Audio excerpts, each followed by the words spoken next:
We then cut to an extended scene full of uncomfortable-looking sex on various hard surfaces in Crown's house. The worst. I was just like, how is this happening? Welcome to Recotopia, a happy home for recommended movies, TV shows, music, video games, foodstuffs, and more from three people you can definitely trust. Trustability varies by region, no guarantees implied.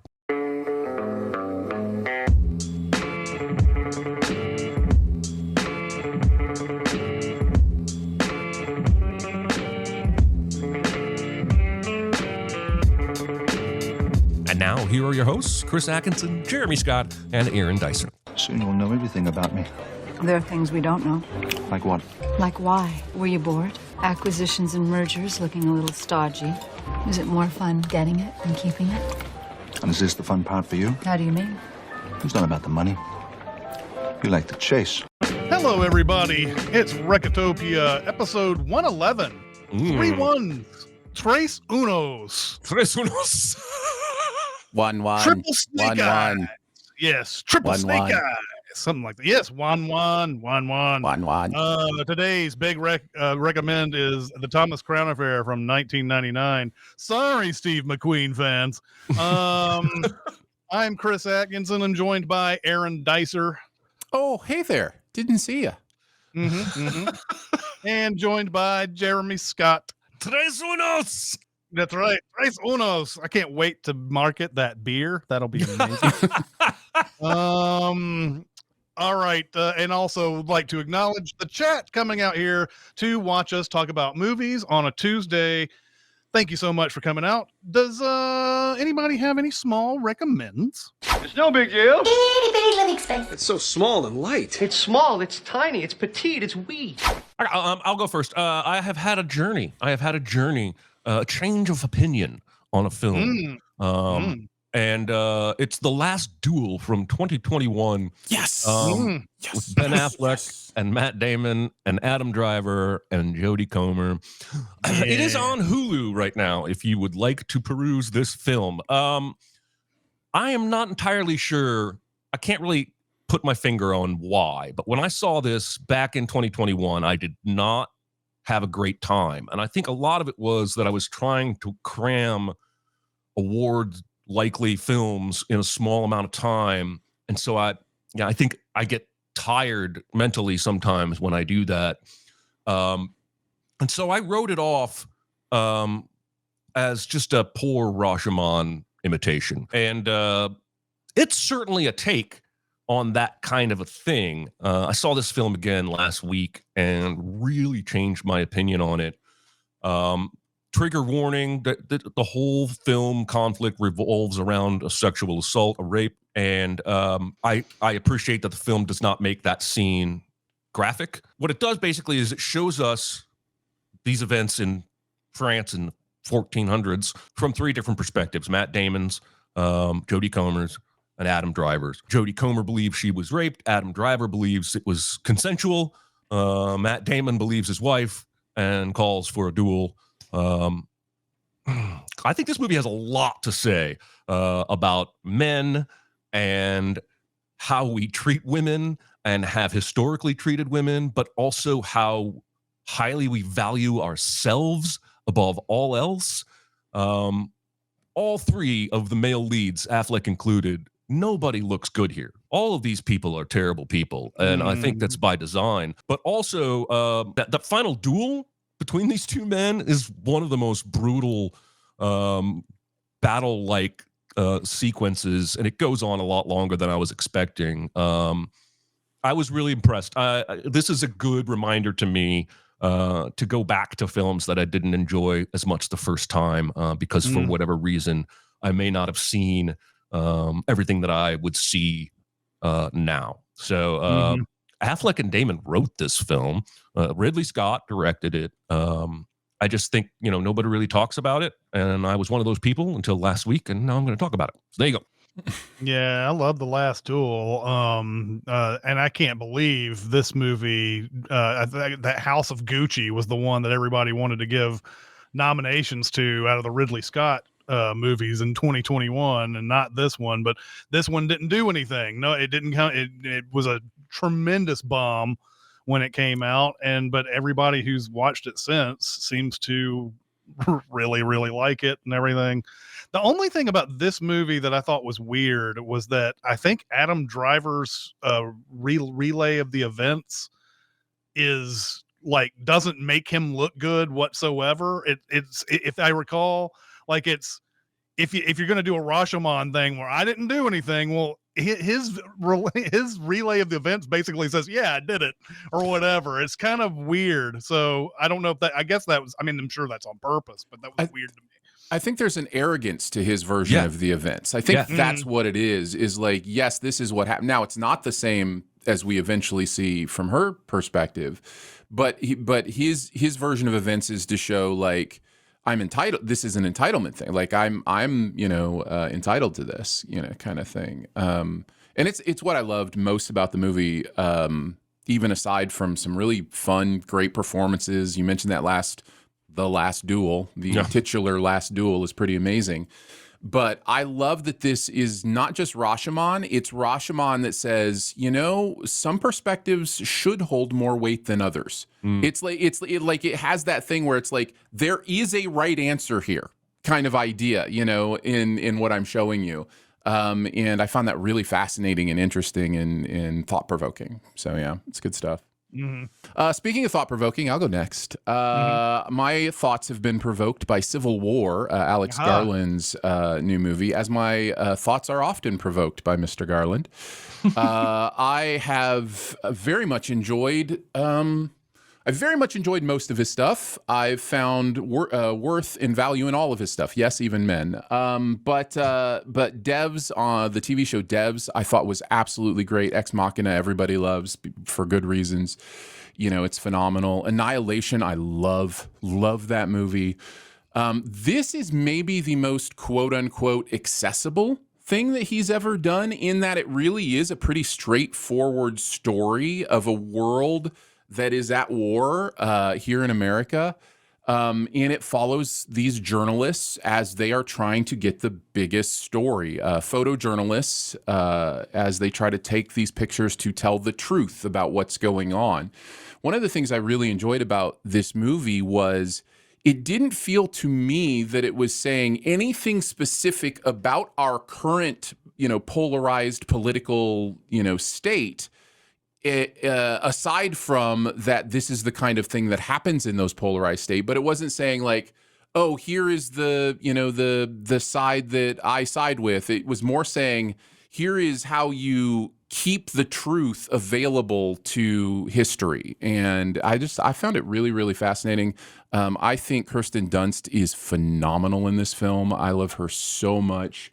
Lots of great performances. I'm going to be thinking about this one for a while. I can't wait to watch it again and watch with a little more detailed eye, as opposed to just experiencing the journey that first time through. So, yeah. Yeah, this is going to be a second viewing for me before I really can nail down what I think about it, because my first viewing was like, I don't know if I like this too much. And then I loved like the second half of it and everything. I did love Kirsten Dunst quite a bit. This is one of her career defining roles probably at this point, but and then everybody's talking about basically a 5 to 10 minute Jesse Plemons scene. It's basically a cameo.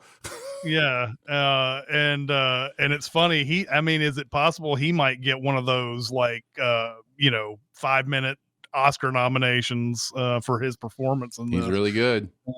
He's so good. I just love that they met on Fargo and got married, and it seems like they're trying their damnedest to work together as often as they can. Like, I really, really like that. Apparently the Jesse Plemons was a different actor, and he couldn't do it, and so Kirsten Dunst did go and say, hey, well, I know somebody. No, but that's awesome.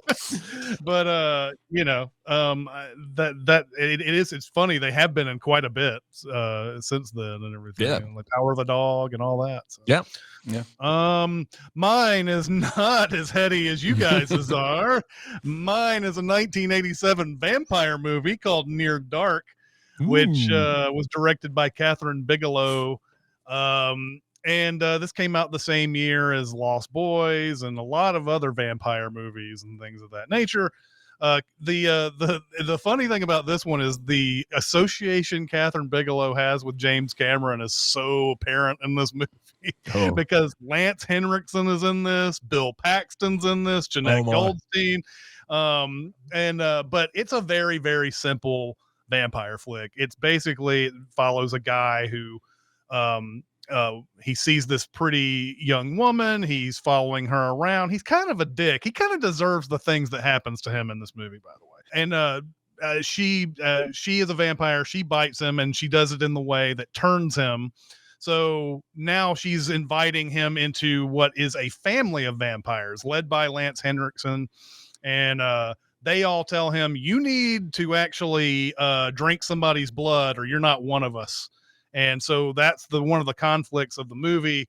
And then he also has his real family that's looking for him during this. But I really enjoy Near Dark. I don't know. It's one of those, I think a lot of people compare this to Lost Boys. Like, which one's better?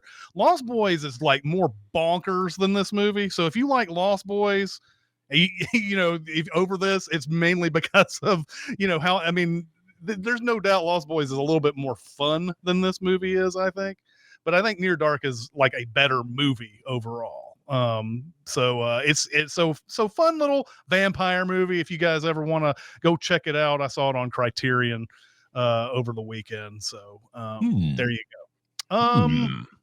All right, on to the big recommend, which is Thomas Crown Affair, and we'll let Jeremy take it away. I'm fine. It's just that you're so big. It's so huge. It's a good rule, but this is bigger than rules. It's bigger on the inside. Is it? I noticed. Shit, I forgot to prepare. I'm just kidding. Boy, I love me some McTiernan.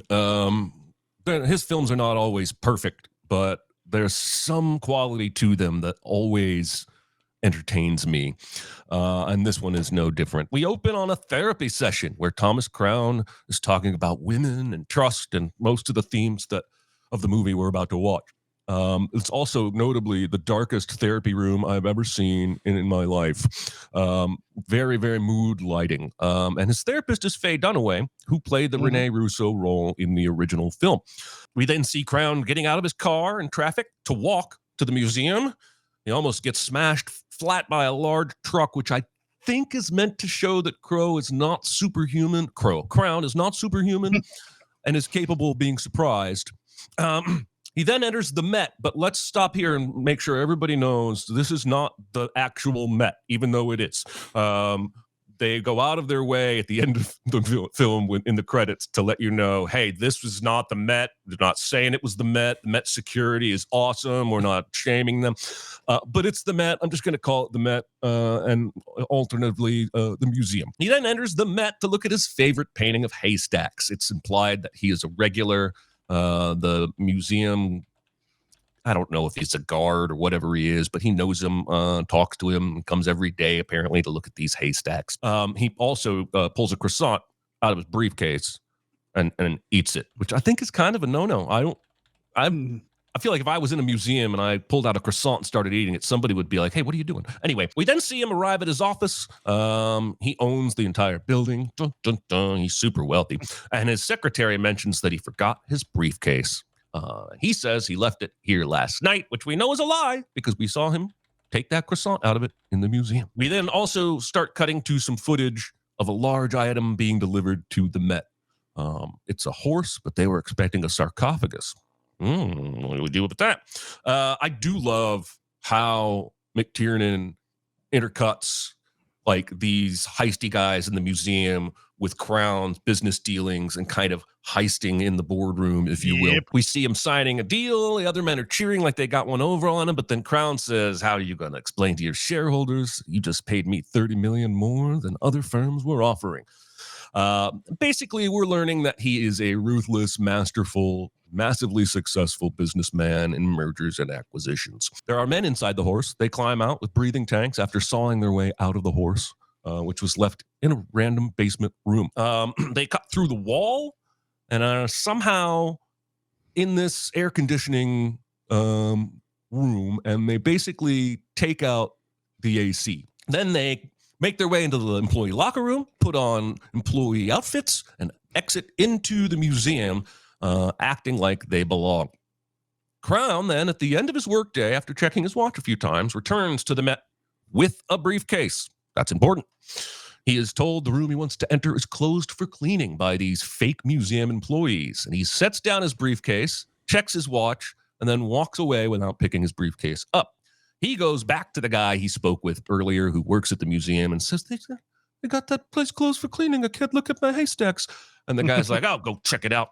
And he goes over there and is about to let it slide when he sees the helicopter above. Actually, he sees the shadow of the helicopter blades and then looks up and sees the helicopter and he realizes they're about to be heisted. So he pulls the alarm and they start tasing and arresting the bad guys who don't actually work there. The alarm triggers gates that come down. But one gate is blocked by Thomas Crown's briefcase. He slides under the gate, pulls the $100 million Monet that he previously acted like he didn't care about off the wall, pulls his first briefcase out from under the bench that he'd sat at earlier, pops the painting inside. And I'm not really sure here, but I think we're using movie magic because he would have to basically bend this painting in two, which I don't think is possible. Yeah, it's not.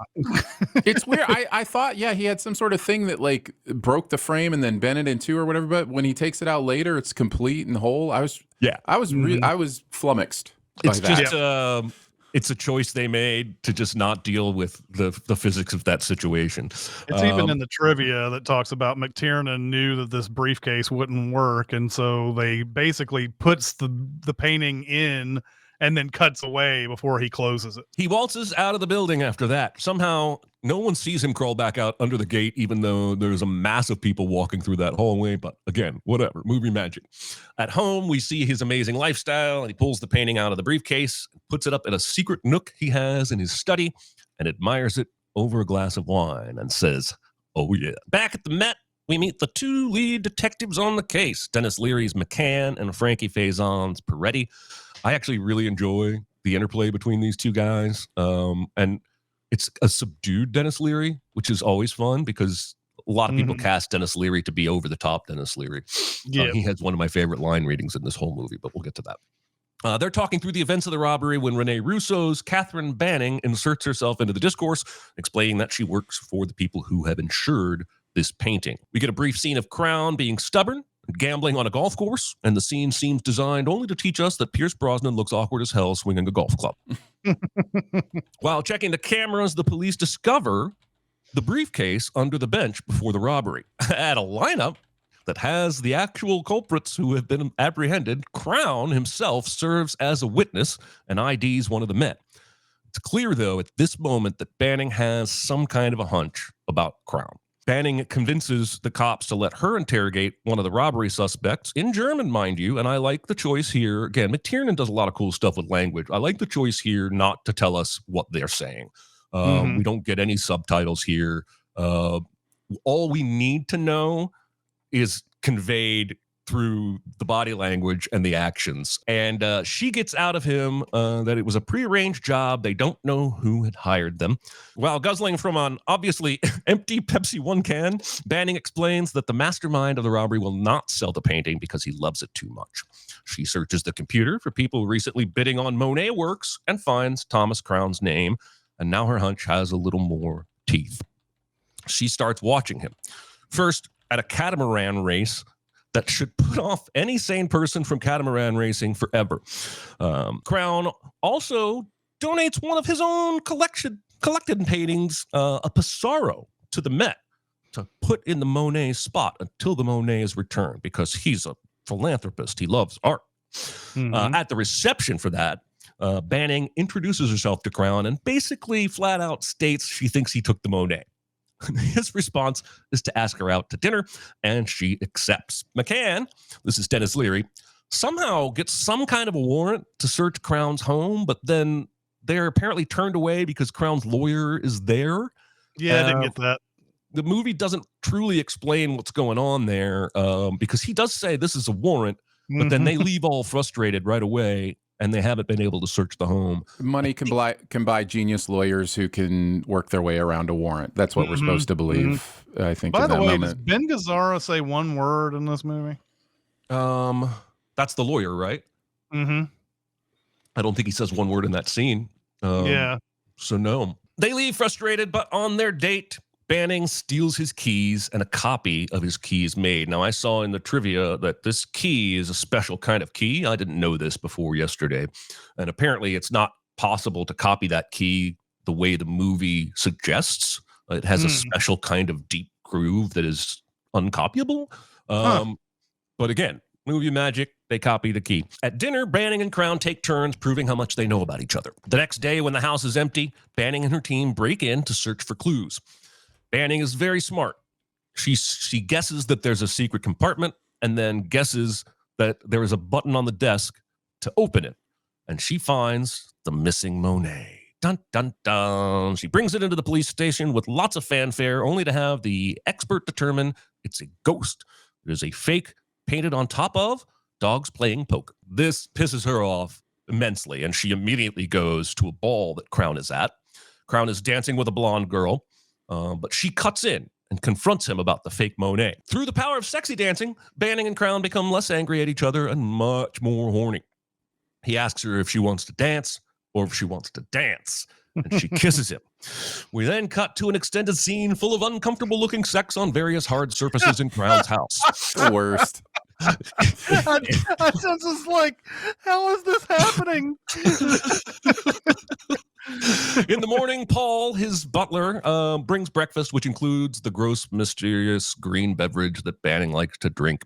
This is just further proof that Crown can find out anything he wants to know about anyone and is prepared for all contingencies. Their next date is a glider ride in the sky, which should put off any sane person from glider riding forever. The glider lands 4 states from the car, she says, so he calls a private jet.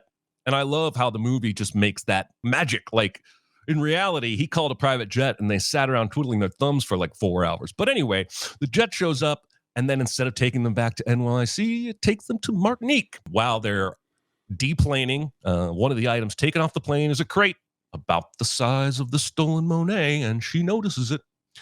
Later at his mountaintop villa of awesomeness, he asks her if she wants to see what's in the crate. She says no.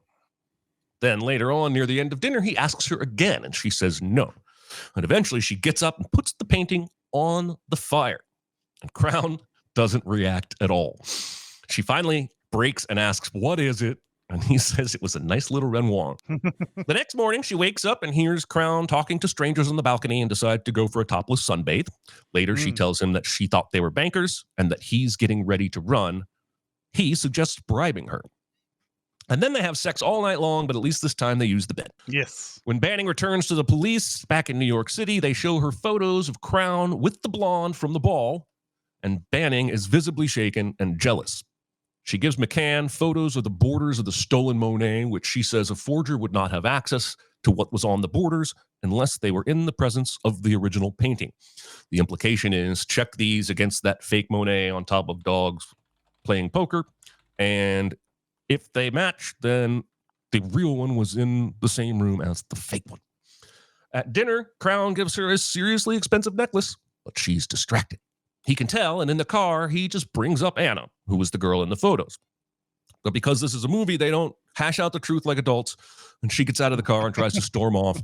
He follows after her and says he needed to see if she would get jealous so he could find out if her feelings were real, and claims this is the only way he could have done that, which is an outright lie, but it's a movie, and he's a movie character, so there you go. Then he says, what if we ran to get together away as fugitives? The borders on the fake Monet match perfectly, so the cops go and question the 2 most likely forgers because, as Banning explains, it's not a very large community. Both of the most likely suspected forgers blame it on the other one. One of them is in prison and says, how do you think I would do this? The paints just get delivered here by UPS, and the guards just stand there while I'm in the presence of the original Monet. But he does look at the painting and seem to kind of recognize something. And Banning notices it, but he doesn't say anything more. So Banning goes to Crown's house, but finds Anna there again and assumes it's a mistress. Because again, we don't talk about things like adults in movies. We make assumptions, huge ones. Crown says, well, listen, I'm going to trust you. Tomorrow, I'm going to put that Monet back on the wall in the museum right where I took it from. And then you can meet me at the Wall Street helipad at 4 o'clock, and we'll leave the country together. Or you can have the cops waiting for me at the museum. It's up to you. She chooses option B, which honestly is probably the right move if you think he's sleeping with this blonde. You don't have any proof of that. You're gonna find out later he's not. But if that's your frame of mind, you know, he's done something horribly illegal. You have a responsibility to your employers. This is probably the right move. But of course, Crown knew that she would do that because, again, he is one step ahead of everybody. And he's cooked up a scheme involving a ton of doubles of himself and basically a shell game involving humans and bowler hats and briefcases.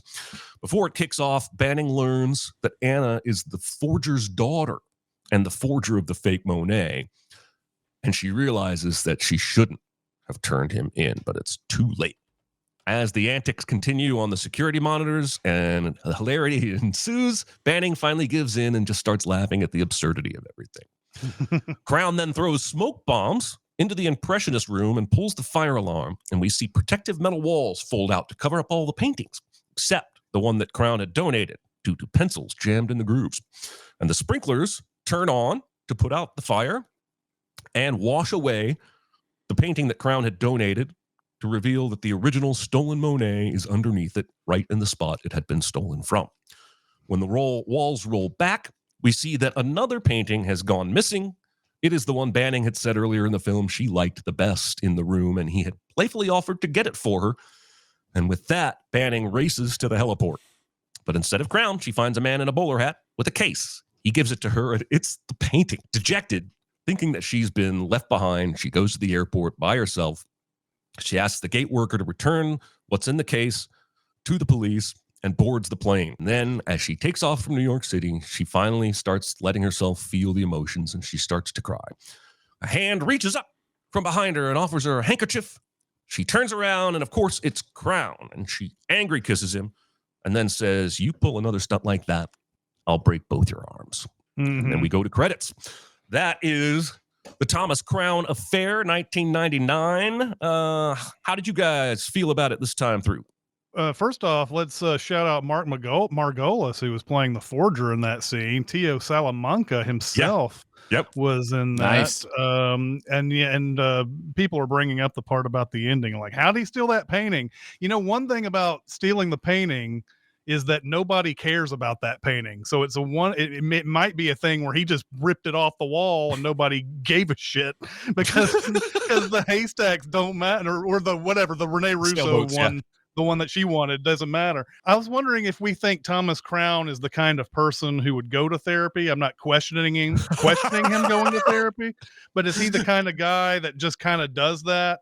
And is that the only way they got Faye Dunaway in this picture? Is that what they're basically saying? It's a fair question. I would be surprised if he'd met her and was going to therapy trying to sleep with her. It's very possible.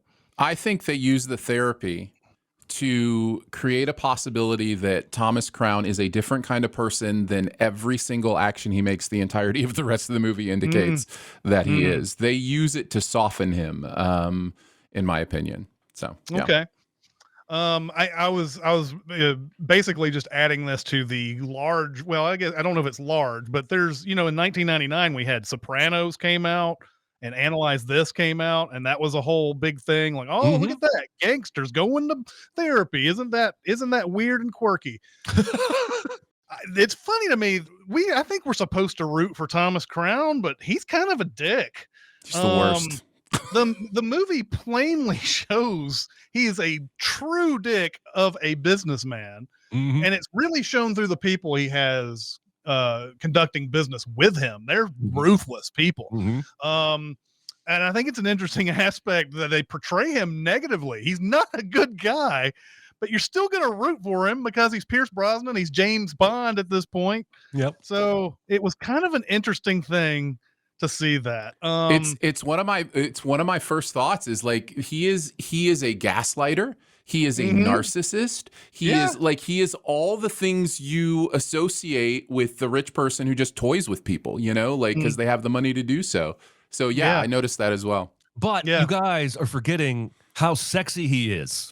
Oh, that's right. I am not forgetting how sexy he is. I'm not forgetting how sexy everybody in this movie is. That's very true. The opening heist scene's very McTiernan. We can see his influence on that. It plays a lot like the Federal Reserve heist and Die Hard with a Vengeance. Including a guy who doesn't speak English, and we are told will never speak English. They do that in Die Hard with a Vengeance as well.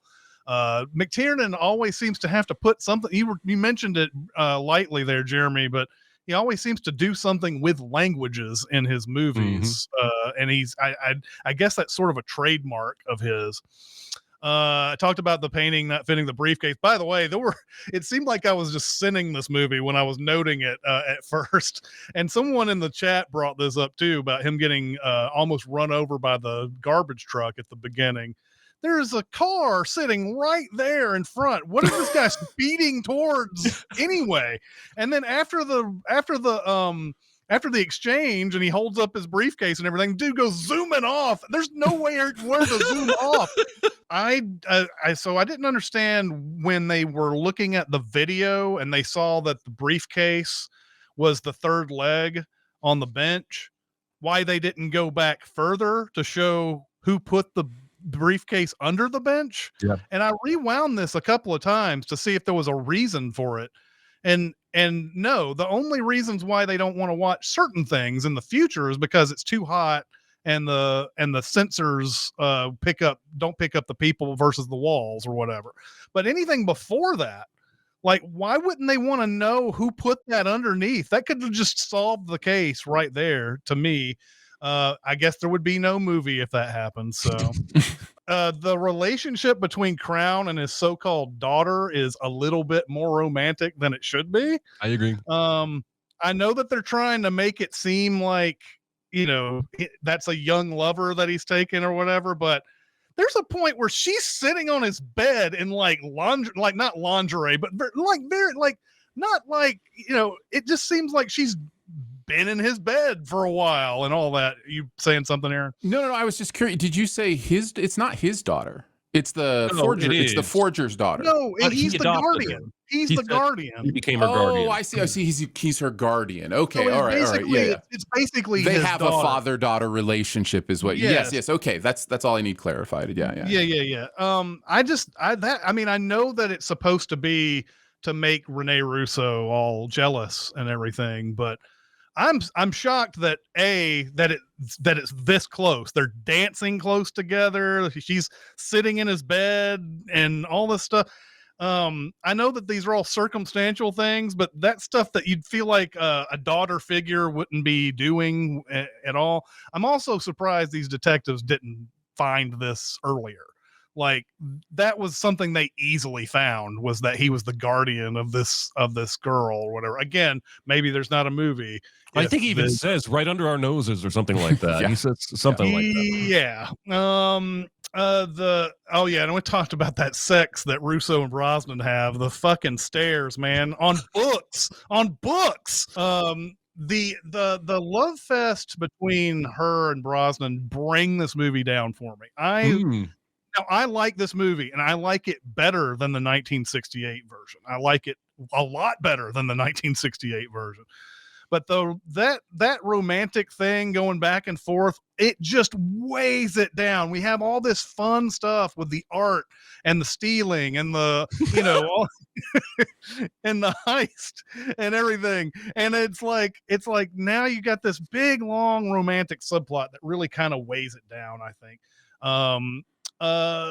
I love the fact that they play Sinnerman by Nina Simone during that final heist, just because we are a sins family here and we point out sins.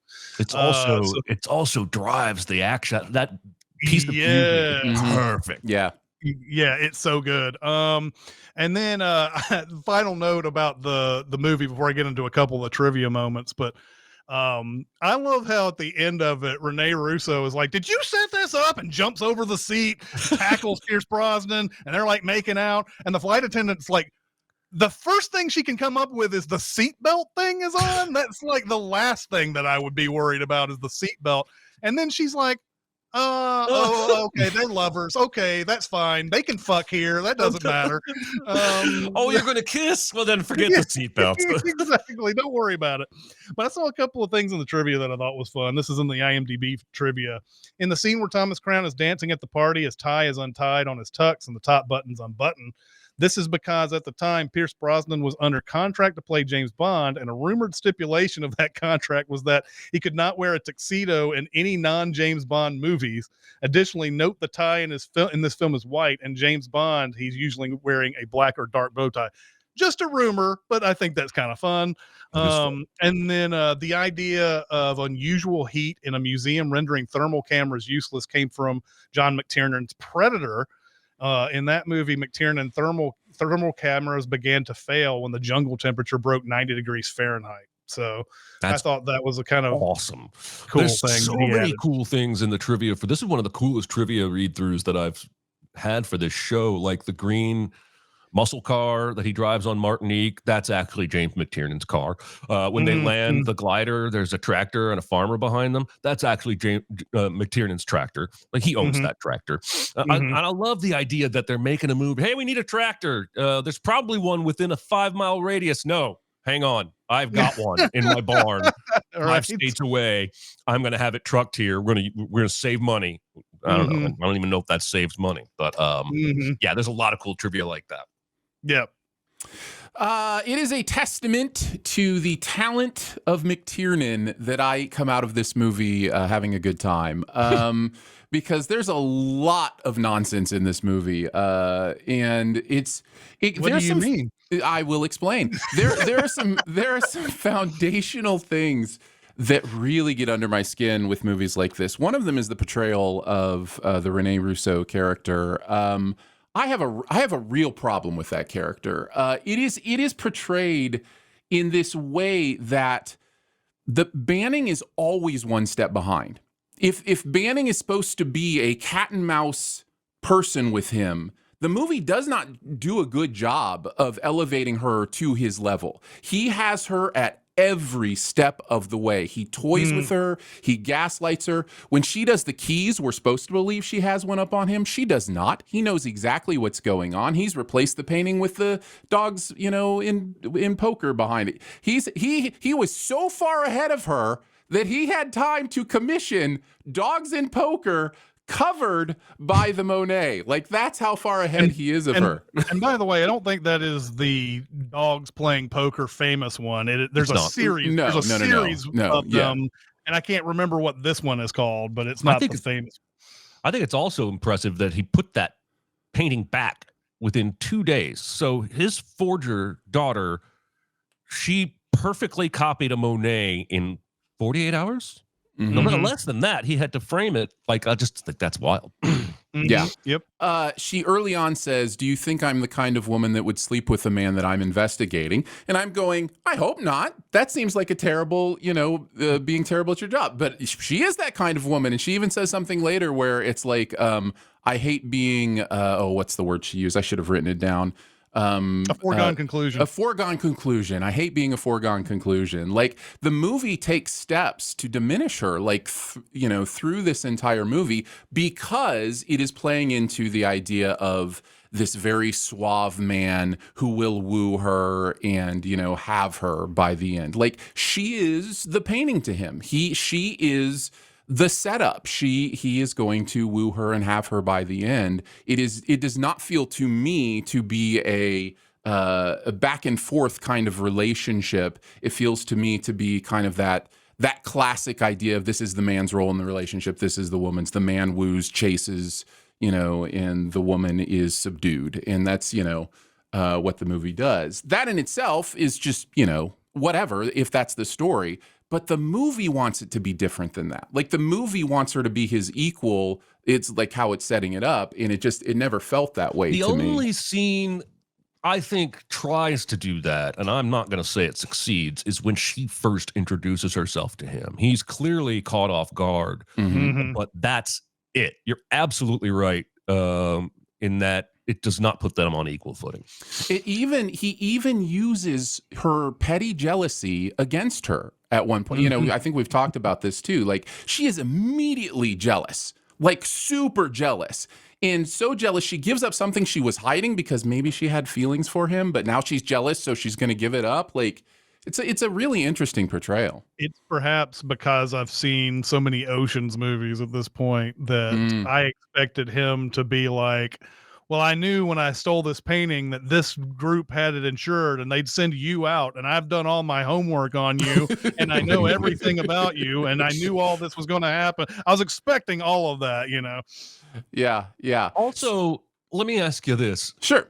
Wouldn't forgers know about the borders thing? You would think so. Why would you forge the borders if you know that there's a way for to verify that you've been in the presence of the actual painting through the, like, if I'm a forger, I'm never putting the borders on, then you're never going to think I've been in the presence of the regular painting. Exactly. Yeah.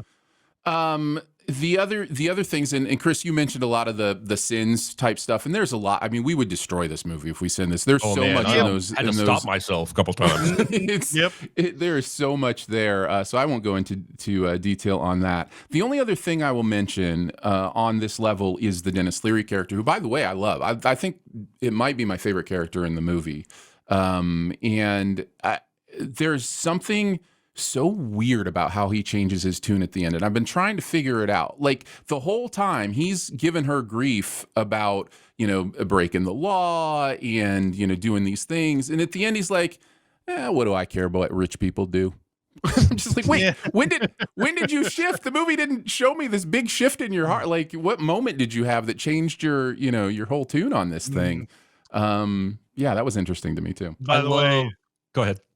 Jeremy, talking about Dennis Leary being usually used as this over-the-top guy, this movie behind me is whatever. Yes. If I can point to it correctly, I can't. Is case in point of that going off the rails. Anyway, I love after she gets the painting that she thinks is the real one, Monet, and brings it into the police station. This is one of my favorite line readings in the whole movie. Dennis Leary walks over to her and he goes, "So, are the laws of the United States completely unknown to you?" It's a line that I think only he could deliver that perfectly. I've got a question about Dennis Leary, though. In the past, when we're not super internet obsessed, would Dennis Leary have a career? Because he was long accused of joke thievery. Oh, really? From Bill Hicks before he died, actually. So I think that he did that firefighter show on FX, right?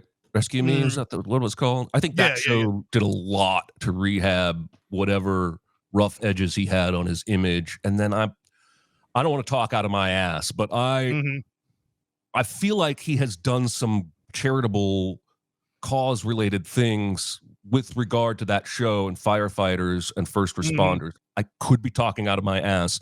I'll do some research here in a second. But that show, I remember, is where he sort of started becoming an actor in terms of how people saw him. Yeah. I just think it's interesting because it is Dennis Leary is somebody that I like in movies, basically. I mean, for the most part. It's just that, like a lot of other people, he, a lot of other stand-up comedians, he was accused of joke thievery. So, are we saying this guy, it's okay for this guy? I don't know. It's just something that every time I see him, I'm like, God, I really like him in this movie, but I always think about that Bill Hicks. Interesting. I didn't know that stuff. He also has a terrible quote in a book that he wrote about autism. Oh, I'm going to read you this quote because I think it's worth it to put this guy in context, because he published this. This is not like an interview off the cuff. Sure. There's a huge boom in autism right now because inattentive mothers and competitive dads want an explanation for why their dumbass kids can't compete academically. So they throw money into the happy laps of shrinks to get a diagnosis back that will help explain away the deficiencies of their junior morons. Jesus Christ. That was 2008. Yeah. That is shameful. I didn't mean to bring this down or anything. About the final heist. Right. I'm just saying once we take a few steps down that path, I think it's worth at least exposing that. Sure. I went looking for the generous charitable stuff and found this first. But he does have a firefighters foundation that he started. basically after 1999 when firefighters in his hometown were killed in a warehouse fire. So like all humans, there is good and bad both inside this man. So. Yeah, no, I think it's totally fair. I did want to say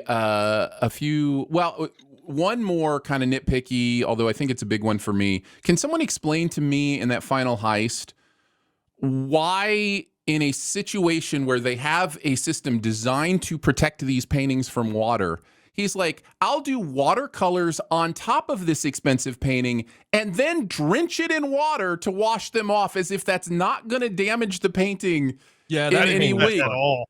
I could not figure out, like, I mean, it literally is just so we can have that reveal. It's literally just so that they'd be, oh, cool, it was there the whole time. You know, this is the way we're going to do it. It is a great reveal. He's sexy, Aaron. He is totally sexy. And I will tell you, I do want to finish with the things I love about this movie. And again, I mentioned McTiernan. He is so good at understanding what the audience needs to see and wants to see when doing action or tension. He understands what perspective to put you in to engage you and to tell you the story of what's going on. That is very evident in the bookend heists that start the movie and end the movie. They are both phenomenal filmmaking. Like it's like film school worthy, like study these scenes and how he's using this shot selection to draw you to that room, to help you understand the geometry of what's going on.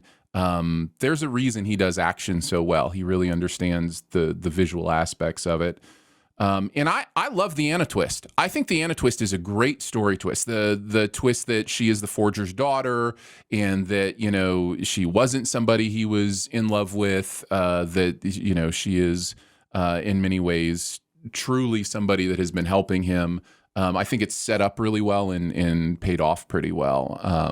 Aside from a good thing the they weirdickiness. look like they're in love the whole movie. So right, you yes, know, aside from really well. ridiculous. Yeah, And yeah, I exactly. don't think she ever speaks. I'm not sure she had a line of dialogue the whole film, because I think they decided that even her speaking would probably kill her misconception of what's going on. Well, and it uses our own stereotypes, prejudice against us with, you know, a woman who looks like a model is, you know, just a beautiful woman that's arm candy. That's all they're there for. And it uses that against us to go, no, she's a, you know, an absolute excellent forger. We see those and she serves a photos purpose. at the beginning where it's like Nikki Tyler and Cindy Crawford and all these other models he's got signed pictures of on his mantle. Yeah. So anyway. Yeah. All right. Are we ready for the super secret double feature?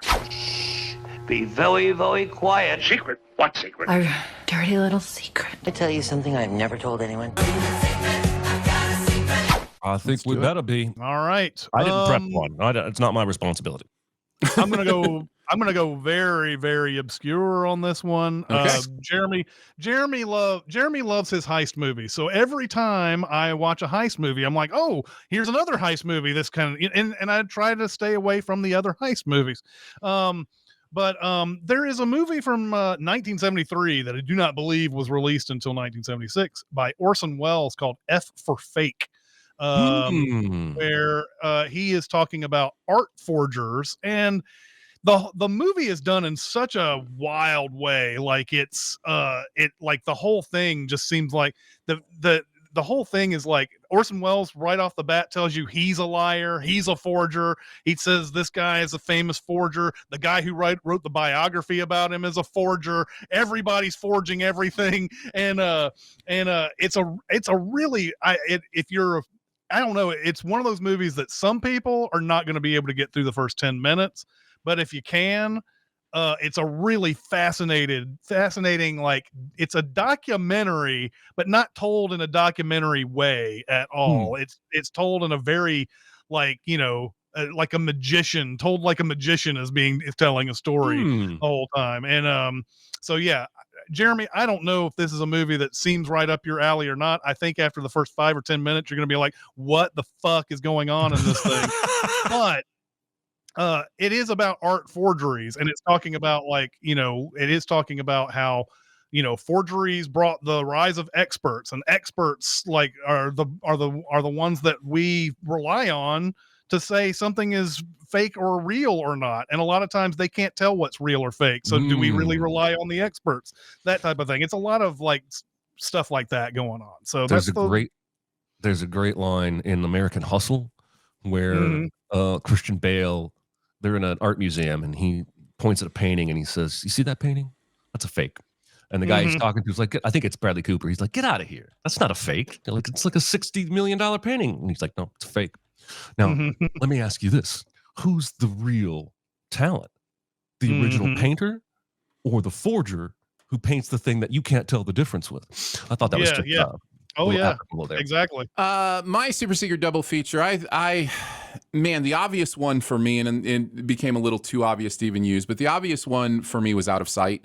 Came out the year before, and it has that cat and mouse, sexy kind of thing. In fact, I think a lot of the things that I don't like about Thomas Crown Affair are in direct opposite to what I love about Out of Sight. So that might be part of my thinking on that. I love the way the J-Lo character is portrayed and the decisions that she makes and those kind of things. But I eventually went with Hitchcock, as I am wont to do, and decided to go with To Catch a Thief. Cary Grant and Grace Kelly. This isn't one of the greater Hitchcocks for a reason. I think it's you take that back. I should say it isn't considered by many to be one of the greater Hitchcocks. I do love it, and I think Cary Grant and Grace Kelly are absolute smoke on screen. They're so good. And in this case, we're dealing with the thing that Hitchcock loves, which is an innocent man who has been accused of something, and in this case, it is art thievery. So it works well with that. And so it involves them trying to figure this out while falling in love. So it worked for me as a good double feature. So yeah, I really enjoy To Catch a Thief. Yeah, it's interesting. I know Out of Sight was your sort of second choice, but it's interesting in the original Thomas Crown Affair, there's a scene that I thought was exactly like Out of Sight's like sex scene where they're going back and forth. They're talking at the restaurant and then they come back and they show them stripping clothes down and all that. Yeah. Whereas, in the original Thomas Crown Affair, they're playing chess and there's a lot of just like very sexy, getting closer and closer. Yeah. Of course, Faye Dunaway like feels a bishop up. That's real subtle. But like everything beyond that is like really sexy. Just the way how they get closer, her looks at him, his looks at her, all that are really, really cool. But anyway, all right. Now for next week's homework, we are continuing the comedies through the decades. We'll go to the 2010s, and this time we will be watching The Death of Stalin. Get Armando Iannucci in on the comedy game here. This movie is very funny, and I cannot wait to revisit it. Me too. And I was looking through a lot of the 2010s, and this one just is the one that stood out as needs to be on Recotopia. So that is. The Google tells me this is on Pluto TV, the Roku channel, and Plex, and Hulu, and AMC Plus, lots of places. Yep. All right. Well, we talked enough Thomas Crown Affair that's a whole show. That's a whole show. Once again, thanks, chat, for coming out and watching us talk about movies today. Guess that's going to be it. We'll see you next time. See you. Bye, everybody. Bye, guys. Bye.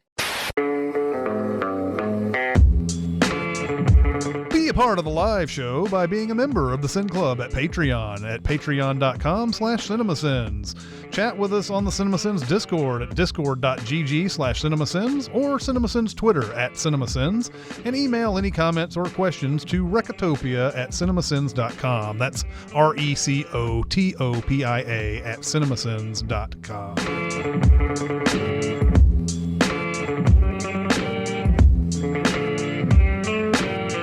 What's up, foes? What's up? You're not my foes. You're my friends. I saw an article this morning that Godzilla -1 is going to be streaming in early May on Amazon Prime, only in Japan. Hundreds of beavers. That was my Dracula voice. Hundreds of beavers. Yes, indeed. Okay, so my smart car gives me a number of alerts. Almost all of them on my screen. Like every time it senses the temperature drop to 39 degrees, and this is my second car that does this, it says, "Be careful, there may be ice." Right. Yeah. Thank you, car. When I'm low on gas, it brings up a thing on my thing that says, "You're low on gas. Would you like me to find you a gas station?" And I'm like, "No, thank you, car. I know where they are." But there's one alert it gives me that is a computerized female voice. Okay. And it is the alert when I'm approaching a stoplight that has a camera to take your picture if you run the stoplight, and then it mails you a ticket. I could do a whole aside here about how those aren't technically, you don't even have to pay those because it's not issued by the actual police department. But anyway, for some reason, the makers of my car said we need to warn humans driving that they are about to approach an intersection that has a traffic camera. Okay. And instead of on screen like every other alert, this needs to be a voice. And this is a lot of setup, but this has been really bothering me.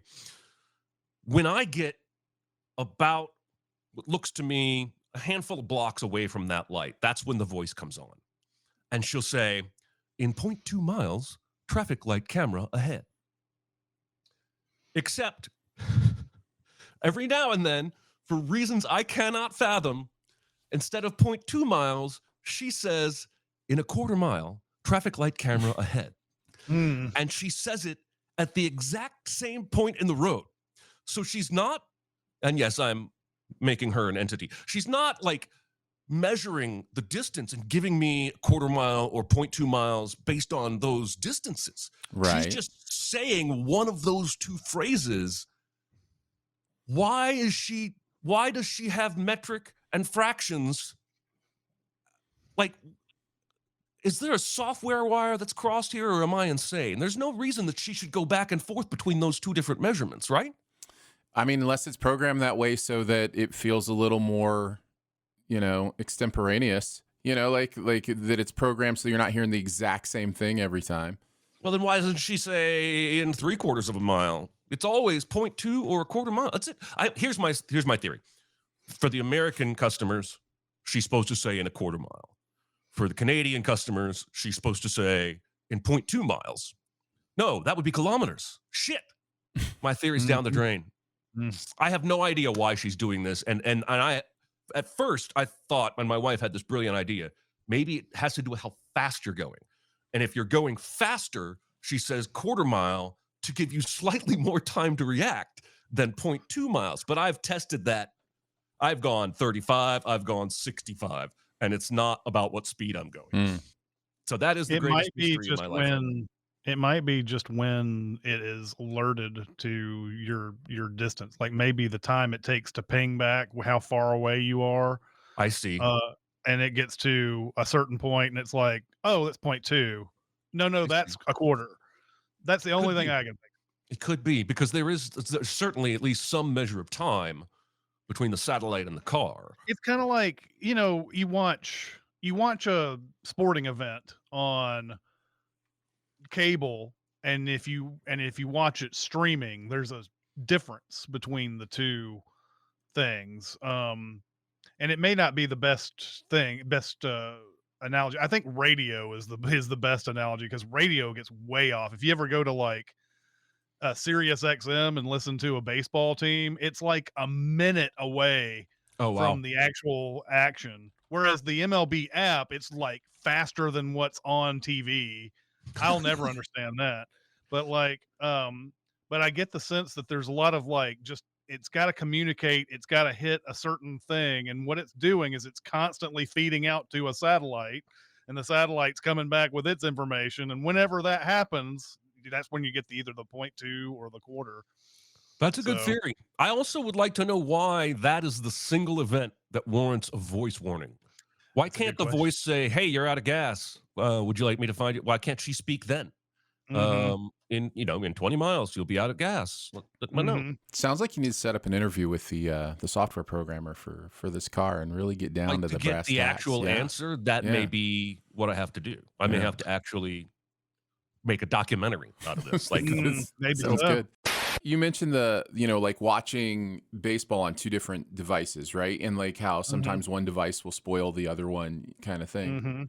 So I very rarely go to games, but I was at a Tigers game one time recently, and I'm watching the score on my phone, and I literally had the thought, oh, I better quit watching my phone in case it spoils. While you were at the live While event. I'm watching like my phone knows the future somehow. That might be a fun prank, to go to a game and act like you're listening to the broadcast and then stand up and start cheering before anything's actually happened. I think, have I ever told you guys, maybe on this very thing, when I was watching the Super Bowl with the Seahawks and the Patriots, and there were people upstairs at the place that I was at, and I was downstairs. Oh, and no. the pass that Russell Wilson threw that got intercepted, we're all sitting there and we just hear, Oh, no. why didn't they run Lynch? That type of thing. And then, so we're all the people who are downstairs are just looking around and kind of going, well, guess we know what's going to happen here. Oh, no. I still remember, I don't watch it much anymore, but the Deadliest Catch season that followed that Super Bowl, there was a whole episode where all the captains and crew were paying attention to the Super Bowl, and they're out there on the Bering Sea going, why didn't they run Lynch? I will just say one thing about this movie. I somehow missed the scene where Rene Russo was curvaceously working her way through lasers. I thought that was in this movie somewhere, but I totally missed it. So yes.